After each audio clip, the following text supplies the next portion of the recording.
Yesus Kristus moti bara bara Iddoon dhufee jiru nakaasee karaarra Utuusaan hingisu addunyaa kanarra Jaalala Waaqa koo maalinaan geeddara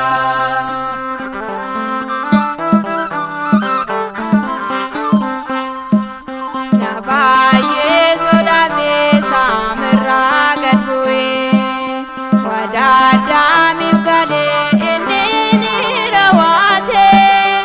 nama taa'uusaatti waaqummaan jijjiirree kan ibsaatti amanee jireenyaatti taree Yesus Kristus moti bara bara Iddoon dhufee jiru nakaasee karaarra Utuusaan hingisu addunyaa kanarra Jaalala Waaqa koo maalinaan geeddara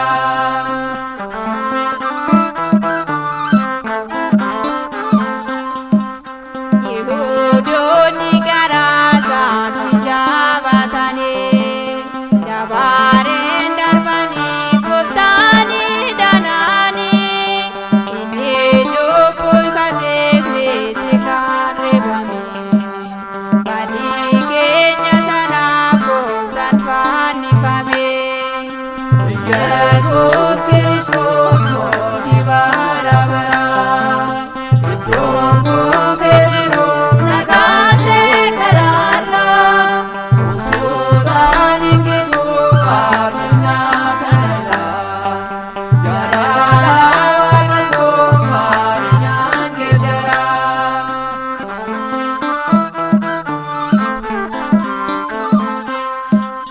Warra of tuulanii eenyuunii salphisee teessoo isaanii irraa gooftaan gadi buusee kan beelaan illee addummaa sanguubsee warra gaddaniis gooftaan gammachiisee Yesus Kristus moti bara bara Iddoon dhufee jiru nakaasee karaarra Utuusaan hingisu addunyaa kanarra Jaalala Waaqa koo maalinaan geeddara